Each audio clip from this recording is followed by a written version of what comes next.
1939 সালের 19 এপ্রিল ইরানের মাসতাহেরে Ali Khamenei জন্মগ্রহণ করেন। তার বাবা জাওয়াদ খামেনি ছিলেন একজন শিয়া পণ্ডিত। শৈশবে আলী খামেনিকে কোমে পাঠানো হয়েছিল পড়াশোনা করার জন্য। কৈশোরকালে আলী খামেনি সাহিত্যের প্রতি তীব্র অনুরাগ অনুভব করেন। 1955 সালে একটি সভায় আয়াতুল্লাহ রুহুল্লাহ খোমেনির সাথে আলী খামেনির পরিচয় হয়। 1962 সালে খোমেনির একটি ধর্মীয় আন্দোলনে আলী খামেনি যোগদান করেন। এরপর আলী খামেনি রুহুল্লাহ খোমেনির ঘনিষ্ঠ একজন অনুসারী হয়ে ওঠেন। পাহলভি বিক্ষোভের পর আলী খামেনিকে বিভিন্নবার নানা কারণে জেলে যেতে হয়েছিল। 1979 সালের ইসলামী বিপ্লবের পর আলী খামেনিকে ইরানের উপ-প্রতিরক্ষা মন্ত্রী বানানো হয়। 1981 সালে ইরানের একটি মসজিদে হামলা হলে আলী খামেনির ডান হাত অকেজো হয়ে যায়।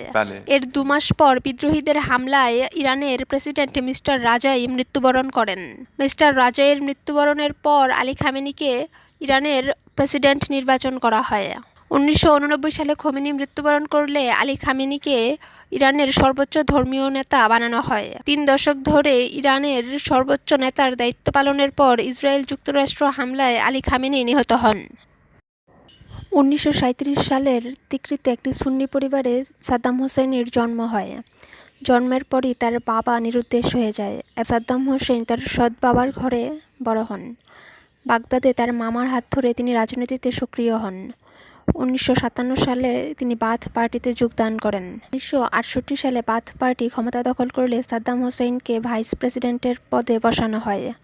1979 সালে তিনি প্রেসিডেন্টের কার্যভার গ্রহণ করেন। প্রেসিডেন্টের কার্যভার গ্রহণ করার পর 1980 থেকে 1988 সাল পর্যন্ত সাদ্দাম হোসেনের নেতৃত্বে ইরাক-ইরান যুদ্ধ পরিচালিত হয়।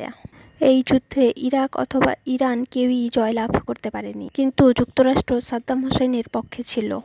1990 সালে সাদ্দাম যখন কুয়েত আক্রমণ করতে যান তখন যুক্তরাষ্ট্র কুয়েতের পক্ষ নেয়, কারণ সাদ্দাম হোসেন কখনোই ইরাকের তেল যুক্তরাষ্ট্রের কাছে বিক্রি করতে চায়নি। এভাবেই যুক্তরাষ্ট্র সাদ্দাম হোসেনের চরম শত্রু হয়ে যায়।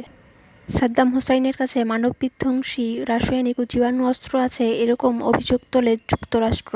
এছাড়া 1982 সালে তিনি 148 নাগরিককে বিনা অপরাধে ফাঁসি দিয়েছেন এরকম অভিযোগ তোলা হয়। এসব কারণে 2003 সালে আমেরিকা ইরাক আক্রমণ করে এবং 13 ডিসেম্বর 2003 সালে সাদ্দাম হোসেন আত্মগোপনে চলে যান। মানবতাবিরোধী অপরাধের কারণে 2006 সালের 30 ডিসেম্বর সাদ্দাম হোসেনকে ফাঁসি দেওয়া হয়। 1942 সালে পশ্চিম লিবিয়ার একটি যাযাবর পরিবারে মুয়াম্মার গাদ্দাফি জন্মগ্রহণ করেন। 1963 সালে তিনি গ্র্যাজুয়েট সম্পন্ন করেন এবং একই বছর তিনি সেনাবাহিনীতে যোগদান করেন। সেনাবাহিনীতে থাকাকালীন তিনি ফ্রি অফিসার্স মুভমেন্ট নামে একটি বিপ্লবী দল গঠন করেন। 1969 সালে সামরিক অভ্যুত্থানের মাধ্যমে পশ্চিমপন্থী রাজা ইদ্রিসের পতন এবং লিবিয়ার রাজতন্ত্রের সমাপ্তি ঘটে।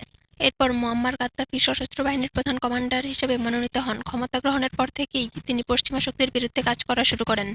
1970 সালে তিনি মার্কিন ও ব্রিটিশ সামরিক ঘাঁটি লিবিয়া থেকে সরিয়ে ফেলেন। 1973 সালে তিনি বিদেশি মালিকানাধীন পেট্রোলিয়াম জাতীয়করণ করেন। মুয়াম্মার গাদ্দাফি লিবিয়ায় শিক্ষা ব্যবস্থা, চিকিৎসা ব্যবস্থা, অর্থনৈতিক ব্যবস্থার ব্যাপক উন্নয়ন ঘটান, কিন্তু 1980 সালের শেষের দিকে লিবিয়ায় অর্থনৈতিক মন্দা দেখা দেয়। এছাড়া অভিযোগ ওঠে মার্কিন যুক্তরাষ্ট্রের ব্ল্যাক প্যান্থার্স নামে বিপ্লবী গোষ্ঠীকে মুয়াম্মার গাদ্দাফি অর্থনৈতিক সহায়তা প্রদান করেছেন।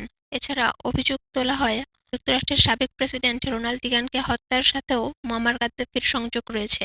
এসব কারণে 2011 সালের ফেব্রুয়ারি মাসে পশ্চিমা শক্তির মদদে লিবিয়ায় বিদ্রোহ শুরু হয় এবং মুয়াম্মার গাদ্দাফি প্রতিহত করার চেষ্টা করলে ফ্রান্স, ইতালি, ব্রিটেন ও আমেরিকান নেতৃত্বাধীন ন্যাটো কোয়ালিশন বাহিনী লিবিয়ায় হামলা চালায় এবং 2011 সালের 20 অক্টোবর লিবিয়ার সিরতে মুয়াম্মার গাদ্দাফিকে হত্যা করা হয়।